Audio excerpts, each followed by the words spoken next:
Hello friends, आज हम start करने जा रहे हैं क्लास 11th का बिजनेस स्टडीज़ का 6th चैप्टर। बिजनेस स्टडीज़ का 6th चैप्टर आज हम पढ़ने जा रहे हैं। इसका नाम है social responsibilities of business and business ethics. इस चैप्टर में मेनली हमें ये चीज़ पढ़नी है कि क्यों हम सोशल रिस्पॉन्सिबिलिटीज़ फॉलो करते हैं और क्या बिजनेस एथिक्स होते हैं। सोशल रिस्पॉन्सिबिलिटीज़ हमारे मतलब क्या रीजंस हैं और क्या क्या मतलब उसके फ़ायदे हैं। ठीक है, हम सोशल रिस्पॉन्सिबिलिटी अगर बिजनेस के लिए फॉलो कर रहे हैं तो कैसे वो बिजनेस के लिए हेल्पफुल है। तो सबसे पहला टॉपिक जो इसमें है, देखिए क्या है सोशल रिस्पॉन्सिबिलिटी, मतलब क्या होता है। सोशल रिस्पॉन्सिबिलिटी मतलब है कोई भी एक रिस्पॉन्सिबिलिटी जो एक बिजनेसमैन अपनी सोसाइटी के लिए कह सकते हो कि भाई फुलफिल करता है, सोसाइटी के लिए कुछ कंट्रीब्यूट करता है, उसको हम कहेंगे सोशल रिस्पॉन्सिबिलिटी। देखिए हर बिजनेस कुछ ना कुछ रिसोर्स या कुछ ना कुछ मैन पावर, मटेरियल, मतलब कुछ भी आपका जो man, land, labour, capital, entrepreneur है, सारी चीज़ें उसको कहाँ से मिली हैं, अपने सोसाइटी से मिली हैं। तो हर बिजनेसमैन का एक मोटिव होना चाहिए या कहीं ना कहीं उसका एक जनरल रोल होना चाहिए कि भाई वो क्या करे, सोसाइटी को इन रिटर्न कुछ दे, सोसाइटी के लिए कुछ कंट्रीब्यूट करे। तो वही चीज़ क्या है कि भाई उसको अपनी सोशल रिस्पॉन्सिबिलिटी फुलफिल करनी चाहिए। यहाँ पर रीजंस हैं, देखिए क्यों किसी को सोशल रिस्पॉन्सिबिलिटी करनी चाहिए। पहला सेल्फ इंटरेस्ट, अपने खुद के फायदे के लिए। दूसरा है बेटर एनवायरनमेंट फॉर बिजनेस, इससे एनवायरनमेंट बिजनेस का अच्छा होता है। पब्लिक इमेज क्रिएट होती है। Avoidance of government interference, government आपके कामकाज में इंटरफेयर नहीं करती है। Contribution to solve social problems, ये हमारे अंदर डिफरेंट एलिमेंट्स हैं, डिफरेंट रीजंस हैं सोशल रिस्पॉन्सिबिलिटी के लिए। एक एक करके हम डिटेल में पढ़ेंगे। सबसे पहला है सेल्फ इंटरेस्ट। देखिए कोई भी बिजनेसमैन अपने खुद के इंटरेस्ट के लिए कहीं ना कहीं सोशल रिस्पॉन्सिबिलिटी करता है। देखिए होता क्या है कि भाई हर बिजनेसमैन को जो रिसोर्स हैं, रॉ मटेरियल, कुछ भी लेबर, ये सब कहाँ से मिल रहा है, उसके आसपास के लोगों से मिल रहा है। तो कहीं ना कहीं अगर उनके लिए वो खर्च करेगा, कोई भी बिजनेसमैन उनको अपलिफ्ट करेगा, तो कहीं ना कहीं क्या होगा, वो लोग भी ज़्यादा उसके लिए मेहनत करेंगे, कहीं ना कहीं उसका फ़ायदा भी होगा। तो सबसे पहला जो मोटिव रहता है किसी भी बिजनेसमैन का सोशल रिस्पॉन्सिबिलिटी के लिए, वो उनका खुद का सेल्फ इंटरेस्ट रहता है। सेकंड है बेटर एनवायरनमेंट फॉर बिजनेस। देखिए जितना ज़्यादा हम अगर आसपास के एनवायरनमेंट में खर्च करेंगे, फॉर एग्जाम्पल मान लीजिए कोई बहुत ज़्यादा बैकवर्ड एरिया है, गाँव का एरिया है, वहाँ पे रोड नहीं है, वहाँ पे इलेक्ट्रिसिटी नहीं है, वहाँ पे कम्युनिकेशन सर्विसेज नहीं है, बैंकिंग सर्विसेज नहीं है। तो बिजनेसमैन अगर अपने बिजनेस के लिए वो चीज़ें लेके आ रहा है, तो कहीं ना कहीं क्या होगा, कहीं ना कहीं वहाँ पे जो एनवायरनमेंट होगा बिजनेस का वो भी अच्छा होगा और कहीं ना कहीं आसपास के लोगों को भी उससे काफ़ी हेल्प मिलेगी। थर्ड है पब्लिक इमेज। देखिए इससे पब्लिक इमेज भी बनती है, आसपास के लोगों में मीन्स कह सकते हैं कि भाई चर्चा होती है कि हाँ ये बिजनेसमैन यहाँ पे हमारे लिए इतना अच्छा कर रहा है। कहीं ना कहीं मतलब लोगों में वो लाइमलाइट में आता है, वो बिजनेस या वो बिजनेसमैन लाइमलाइट में आता है। ठीक है। अवॉइडेंस ऑफ गवर्नमेंट इंटरफेरेंस, अगर हम कहीं भी सोशल वेलफेयर के कामों में अगर वो लिंक्ड है या हमारा बिजनेस कोई ना कोई सोशल वेलफेयर काम कर रहा है, तो उससे गवर्नमेंट भी कम से कम अपनी इंटरफेरेंस रखती है। गवर्नमेंट भी देखती है कि भाई ये भी अपनी तरफ से कहीं ना कहीं लोगों के अपलिफ्टमेंट के लिए काम कर रहे हैं, लोगों के बेटरमेंट के लिए काम कर रहे हैं। तो गवर्नमेंट भी बीच में मतलब इंटरफेयर बहुत कम करने की कोशिश करती है। ठीक है। Contribution to solve social problems. Social problems में सेंस इलिटरेसी हो गया आपका, या सिंपल अनएम्प्लॉयमेंट हो गया, या कह सकते हैं बहुत ज़्यादा बैकवर्डनेस हो गई। ये सब चीज़ें क्या हैं, सोशल प्रॉब्लम्स हैं। तो कहीं ना कहीं कोई भी बिजनेस जो फर्म्स हैं, ये अपना सोशल रिस्पॉन्सिबिलिटी फॉलो करके सिंपल क्या करते हैं, आसपास की जो सोशल प्रॉब्लम्स हैं इनको सॉल्व करती हैं। इवन पहले तो ये ऑप्शन था कि भाई कोई भी बिजनेसमैन सोशल रिस्पॉन्सिबिलिटी करना चाहे तो कर सकता है, नहीं करना चाहे तो नहीं कर सकता। बट इन रिसेंट टाइम्स, आज के टाइम पे क्या है, हर बिजनेसमैन के लिए एंड हर बिजनेस फर्म्स के लिए कंपलसरी है, उनको इवन कुछ अपना प्रॉफिट का कुछ पार्ट सोशल कंट्रीब्यूशन के लिए खर्च करना पड़ता है। अभी आपने रिलायंस, टाटा, इनका भी देखा होगा, रिलायंस का इवन फाउंडेशन है अपना, एंड टाटा की बहुत सारी फाउंडेशन हैं। इस तरह से जो जितने भी हमारे बिजनेस एंटरप्राइजेज हैं वो कुछ ना कुछ अपना पार्ट इनकम का खर्च करते हैं। कहीं ना कहीं उनसे उनको मतलब टैक्स रिबेट भी मिलती है और दूसरा उनका एक सोशल रिस्पॉन्सिबिलिटी भी उनकी कंप्लीट होती है। इवन टाटा की सोशल रिस्पॉन्सिबिलिटी के लिए उन्हें अलग से अपने कॉलेज उनने ओपन किया हुआ है, जहाँ से वो अपने ही स्टूडेंट्स को सोशल रिस्पॉन्सिबिलिटी के पर्पज़ के लिए मीन्स एम्प्लॉय करते हैं। तो कहीं ना कहीं सोशल रिस्पॉन्सिबिलिटी आज के टाइम में बहुत इंपॉर्टेंट टर्म है और हर बिजनेस इसको फॉलो करता है।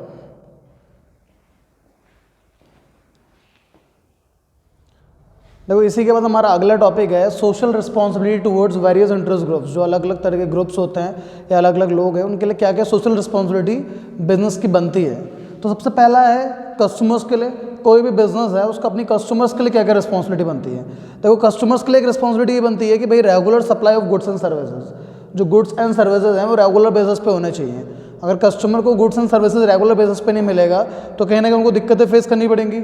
बहुत बार क्या होता है, जो सप्लायर होते हैं, जो बिजनेसमैन होते हैं, वो लोग गुड्स रेगुलर बेसिस पे सप्लाई नहीं करते, क्योंकि किसी भी चीज़ की अगर रेगुलर सप्लाई कट आउट कर दोगे तो कहीं ना कहीं उसका प्राइस बढ़ता है और जिससे बाद में फिर बिजनेसमैन को फ़ायदा मिलता है। तो गवर्नमेंट की तरफ से एक स्ट्रिक्ट उनको गाइडलाइंस होती हैं कि किसी भी चीज़ का आप मतलब बफर स्टॉक मेंटेन नहीं कर सकते हो। अगर मेंटेन कर भी रहे हो तो गवर्नमेंट से परमिशन लेनी पड़ती है, मतलब उनको कस्टमर को regularly goods and services provide करना पड़ता है। ये उनका एक तरह कह सकते हो कि सोशल रिस्पॉन्सिबिलिटी है। दूसरा, मेंटेनिंग क्वालिटी स्टैंडर्ड्स, जो भी अपने कस्टमर्स के लिए मतलब गुड्स एंड सर्विसेज प्रोवाइड कर रहे हैं उनकी क्वालिटी स्टैंडर्ड अच्छा होना चाहिए, मतलब अच्छी क्वालिटी का होना चाहिए। ऐसा नहीं कि आप उनसे रुपये ले रहे हो बट उनको क्वालिटी उतनी अच्छी मेंटेन करके नहीं दे रहे हो, या क्वालिटी तो हमारी डिफर कर रही है। मीन्स सिंपल लैंग्वेज में कह सकते हैं जो हमारे गुड्स एंड सर्विसेज हैं उनकी क्वालिटी होमोजीनियस होनी चाहिए, एक जैसी होनी चाहिए, ये नहीं कि चेंजेस उसमें आ रहे हैं, ठीक है। फिर अगला, solving customers problem quickly. In case कभी कस्टमर को अगर किसी गुड्स या सर्विसेज से प्रॉब्लम है, उसको कहीं पे कुछ प्रॉब्लम मतलब झेलनी पड़ रही है, तो वहाँ पे फिर बिजनेस ऑर्गेनाइजेशन की या बिजनेस फर्म्स की ये एक सोशल रिस्पॉन्सिबिलिटी ये भी बनती है कि भाई वो कस्टमर की प्रॉब्लम को जल्दी से जल्दी सॉल्व करें। अगला, provide product according to need of customers. देखो पहले ये टर्म चलता था कि भाई सेलिंग कॉन्सेप्ट चलता था, मीन्स कोई भी चीज़ बनाओ उसको बेचो बाय हुक और बाय क्रोक। बट आज के टाइम पे मार्केटिंग कॉन्सेप्ट, मतलब कस्टमर के नीड के हिसाब से गुड्स बनाना। तो यही आज के टाइम पे बिजनेस ऑर्गेनाइजेशंस की एक रिस्पॉन्सिबिलिटी भी कह सकते हैं कि भाई कस्टमर के पहले आप चॉइस देखिए, मार्केट एनालाइज कीजिए, देन उसके अकॉर्डिंग गुड्स को मैन्युफैक्चर कीजिए। जैसे एग्जांपल के लिए मान लीजिए कि भाई कोई मार्केट में ट्रेंड चल रहा है आपका डैमेज जीन्स का, बट कंपनीज बना रही हैं प्लेन जीन्स, तो क्यों बिकेंगे भाई प्लेन जीन्स? प्लेन जीन्स का तो ट्रेंड ही नहीं है। तो ये कहने का मतलब है कि सोशल रिस्पॉन्सिबिलिटी एक बिजनेस फर्म्स की एक ये भी बनती है कि वो मार्केट का ट्रेंड पहचाने, मार्केट को एनालाइज करे, कहीं ना कहीं जो प्रोडक्ट हैं वो कस्टमर के नीड के अकॉर्डिंग प्रोवाइड करें, ठीक है। तो कस्टमर के लिए मेनली ये हमारी मतलब रिस्पॉन्सिबिलिटी है सबसे पहले कि उनको रेगुलर गुड्स एंड सर्विसेज दें। दूसरा, क्वालिटी स्टैंडर्ड मेंटेन करके रखें। कस्टमर को अगर कभी किसी चीज़ की प्रॉब्लम है तो उनको प्रॉब्लम उनके डायरेक्टली सॉल्व की जाए। और अगला है कि भाई गुड्स और जो सर्विसेज जो भी उनको दी जा रही है कस्टमर्स को, वो उनको कह सकते हैं कि भाई उनकी नीड के अकॉर्डिंग मिलने चाहिए। फिर अगला, एम्प्लॉयज़, जो बिजनेस है उसका अपने एम्प्लॉयज़ के लिए क्या क्या सोशल रिस्पॉन्सिबिलिटी बनती है। तो सबसे पहली जो सोशल रिस्पॉन्सिबिलिटी बनती है फेयर रेम्यूनरेशन अदर बेनिफिट्स, उनको अच्छी सैलरी दें और जो अदर बेनिफिट्स होते हैं वो दें। फिर अगला, good and safe working condition, उनके लिए अच्छी वर्किंग कंडीशन होनी चाहिए और सेफ वर्किंग कंडीशन होनी चाहिए, ठीक है। जैसे माइंस वगैरह में हम देखते हैं कितनी बार वहाँ पे माइंस में दबने से वर्कर्स की डेथ हो जाती है, तो वहाँ पे ये कह सकते हैं कि भाई जो सेफ वर्किंग कंडीशन नहीं है। सेम यही चीज़ गुड वर्किंग कंडीशन की अगर बोले, मान लीजिए कि भाई समर का टाइम रहता है जहाँ पे टेम्परेचर बहुत ज़्यादा होता है, तो बिजनेस की एक सोशल रिस्पॉन्सिबिलिटी ये बनती है कि भाई एसी नहीं तो तब भी मतलब फ़ैन वगैरह कूलर वगैरह उनके लिए अरेंज करें। फिर अगले, develop a sense of belongingness. देखो जो भी आपके एम्प्लॉयज़ हैं उनमें सेंस ऑफ बिलोंगिंगनेस आपका होना चाहिए, मतलब कहने का मतलब है कि उनको ये लगना चाहिए कि हमारा खुद का मतलब बिजनेस फर्म है, हमारी खुद की ऑर्गेनाइजेशन है, मतलब एक बिलोंगिंगनेस वाली फीलिंग एम्प्लॉयज़ के साथ बिजनेस फर्म्स की होनी चाहिए। फिर अगले, provide services like incentives like housing, medical and retirement benefits, मतलब कस्टमर जो आपके एम्प्लॉयज़ हैं उनको हाउसिंग बेनिफिट्स या मेडिकल बेनिफिट्स जो होते हैं या आफ्टर रिटायरमेंट बेनिफिट्स जो होते हैं, जैसे आपके पेंशन, प्रोविडेंट फंड, ये सारी चीज़ें अपने एम्प्लॉयज़ के लिए हर बिजनेस फर्म्स की रिस्पॉन्सिबिलिटी होनी चाहिए, ठीक है, सोशल रिस्पॉन्सिबिलिटी बनती है। फिर अगले, इन्वेस्टर्स। इन्वेस्टर्स मीन्स होता है शेयर होल्डर्स, जिनने आपकी फर्म पे या जिस बिजनेस पे पैसा इन्वेस्ट किया है, तो उनके लिए बिजनेस की क्या क्या रिस्पॉन्सिबिलिटी बनती है। सबसे पहला, इंश्योर सेफ्टी ऑफ इन्वेस्टमेंट्स, मतलब एक तरह से उनको इंश्योर करना कि भाई आपके इन्वेस्टमेंट क्या है, सेफ है, आपका पैसा डूबेगा नहीं।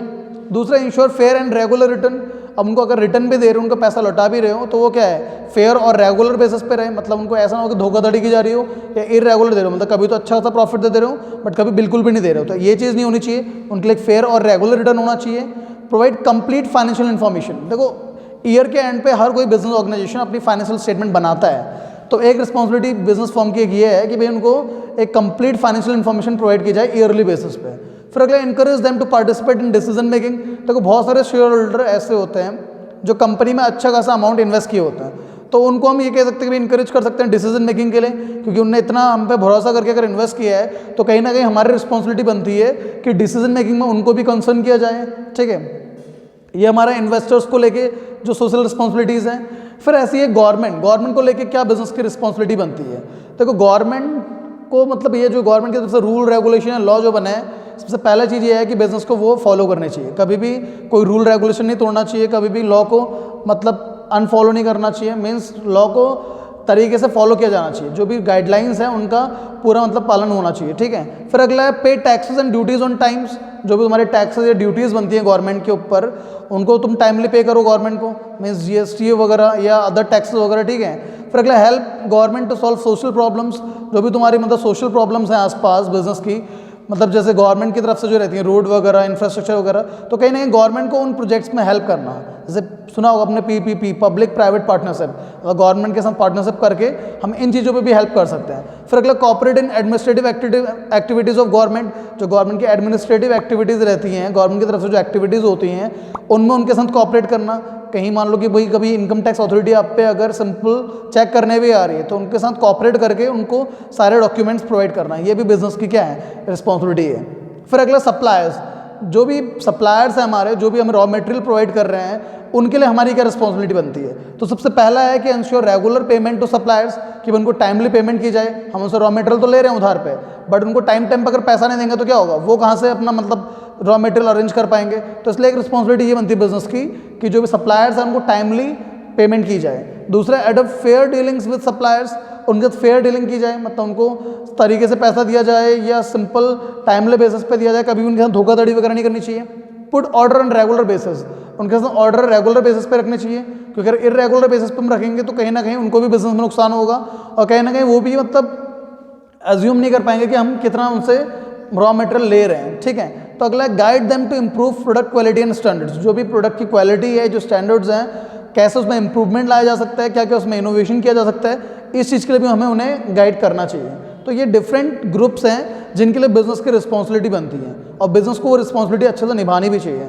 ठीक है, देन इसी के बाद हमारा अगला टॉपिक है बिजनेस एंड एनवायरनमेंट प्रोडक्शन, कि भाई बिजनेस को कैसे हम प्रोडक्शन में रख सकते हैं, ये कैसे करके एनवायरनमेंट को प्रोटेक्ट करके रख सकते हैं। देखो एनवायरनमेंट को दिक्कत है सबसे ज़्यादा पॉल्यूशन से। पॉल्यूशन मतलब क्या होता है, कोई भी जो हमारा एनवायरनमेंट है उसमें अगर हार्मफुल सब्सटेंसेज आ जाते हैं तो उसको हम बोलते हैं पॉल्यूशन। पॉल्यूशन मेनली हमारा हम देखने को मिलता है जो हमारे आसपास, वो 3 तरह का होता है। एक होता है air pollution, water pollution, land pollution. देखो एयर पॉल्यूशन होता है जो सिंपल एयर में हार्मफुल सब्सटेंसेस के आने की वजह से होता है। मेनली ये व्हीकल्स, हमारे घर पे जो एयर कंडीशनर्स या फैक्ट्रीज से जो सिंपल स्मोक वगैरह एमिट होता है उसकी वजह से एयर पॉल्यूशन होता है। वाटर पॉल्यूशन कैसे होता है, वाटर पॉल्यूशन मतलब जो हमारे घर से सीवेज का वेस्टेज रहता है, इंडस्ट्रियल वेस्ट रहता है, कहीं ना कहीं केमिकल्स जो इंडस्ट्रीज कहीं ना कहीं जो एमिट करती हैं सिंपल सी या रिवर्स वगैरह में, तो उससे वाटर पॉल्यूशन देखने को मिलता है। या कभी कभी हम देखते हैं जो एग्रीकल्चरल लैंड्स पे हमने फर्टिलाइजर्स या सिंपल कह सकते हैं इंसेक्टिसाइड वगैरह यूज़ किए होते हैं, केमिकल फर्टिलाइजर, वो भी मतलब पानी में बह के वाटर पॉल्यूट करते हैं। लैंड पॉल्यूशन, देखो लैंड पॉल्यूशन मेनली होता है हमारा प्लास्टिक की वजह से या अदर केमिकल्स की वजह से, जो भी हम अपना सिंपल एग्रीकल्चर में यूज़ करते हैं, या अदर सीवेज वेस्टेज वगैरह या इंडस्ट्रियल वेस्ट जो हम लैंड पे ऐसे ही छोड़ देते हैं। तो ये अलग अलग पॉल्यूशन है जो कहीं ना कहीं हमारे इन्वायरमेंट के लिए नुकसानदायक है और कहीं ना कहीं हमारे इन्वायरमेंट को हार्म भी पहुंचाते हैं। ठीक है,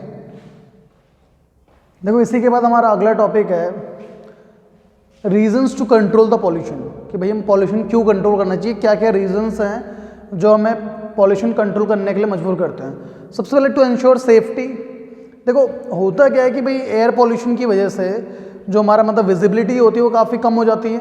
इवन अभी हम जब देखते हैं विंटर्स में जो फॉग वगैरह है तो क्यों रीज़न रहते हैं, क्योंकि वो जो हमारा एयर पॉल्यूशन है उसी की वजह से फॉग वगैरह भी ज़्यादा रहता है। कहीं ना कहीं इससे हमारी जो विजिबिलिटी है, हम सिंपल हाईवेज़ की बात करें या सिंपल एयरवेज़ में भी, तो कहीं ना कहीं इससे काफ़ी विजिबिलिटी कम रहती है, जिससे एक्सीडेंट वगैरह के चांसेस ज़्यादा रहते हैं हाईवेज़ वगैरह में। एंड इवन कभी कभी जो हमारे एयरप्लेन्स वगैरह हैं उनको मीन्स लैंडिंग करते वक्त या टेक ऑफ करते वक्त भी कभी ना कभी दिक्कतें रहती हैं। राइज इन इकोनॉमिक लॉसेस, देखो इकोनॉमिक लॉसेस जो हमारे हैं वो काफ़ी तेज़ी से बढ़ रहे हैं, क्योंकि जो एयर पॉल्यूशन है ये कहीं ना कहीं जो पॉल्यूशन की वजह से जो कलर है वो हमारे जो नेशनल मॉन्यूमेंट्स हैं उन कलर फेड होता जाता है, तो कहीं ना कहीं उनको फिर रिपेयर पे हमारी कंट्री को अच्छा खासा अमाउंट खर्च करना पड़ता है। रिसेंटली ताजमहल के ऊपर खर्च हुआ था, ताजमहल का जो मार्बल था उसका कलर पूरा फेड होने लग गया था, किसकी वजह से, पॉल्यूशन की वजह से। तो कहीं ना कहीं पॉल्यूशन क्या कर रहा है, हमारा मतलब इकोनॉमिक लॉसेस बढ़ा रहा है। To maintain the natural beauty, अगर हम पॉल्यूशन को कंट्रोल करके रखेंगे तो जो नेचुरल ब्यूटी है वो मेंटेन रहेगी। कहीं ना कहीं मतलब जो हमारे जो हमें जो नेचर से गिफ्टेड है, मीन्स रिवर्स वगैरह, माउंटेन्स वगैरह, वो आगे हमारी जनरेशन्स के लिए बचे रहेंगे। फिर अगला to ensure a healthy life. Pollution की वजह से क्या है कि भाई बहुत सारी बीमारियाँ बढ़ रही है, मोस्टली लंग्स की एंड ब्रीथिंग प्रॉब्लम्स की।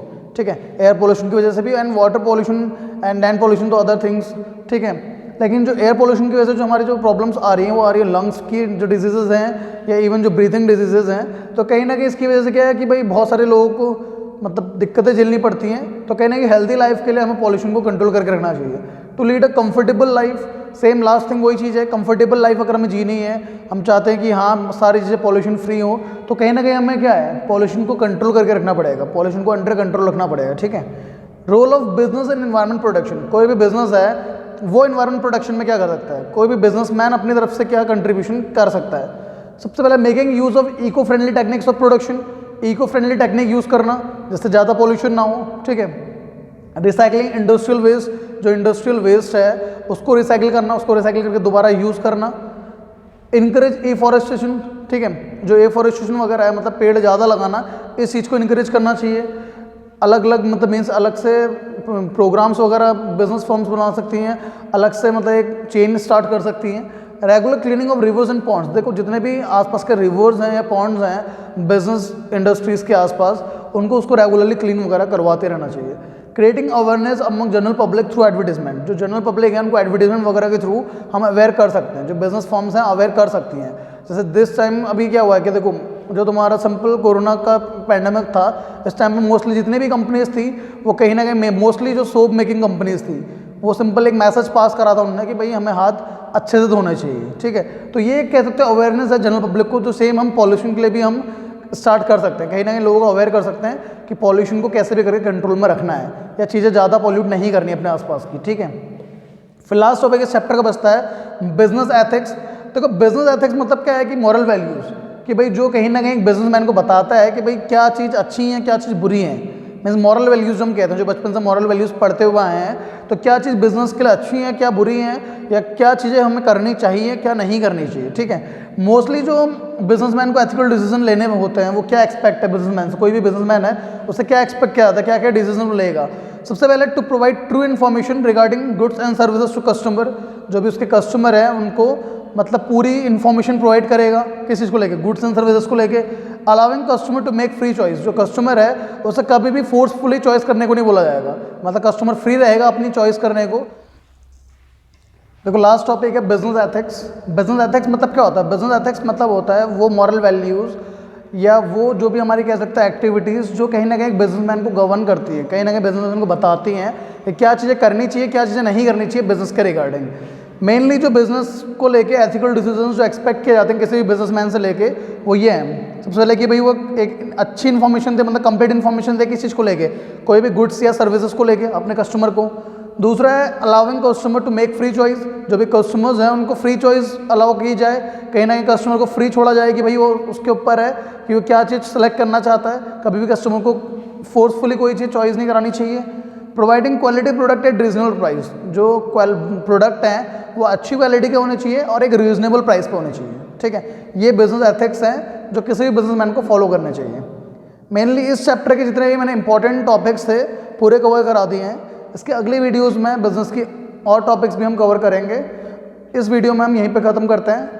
Till then keep supporting, keep watching, thank you.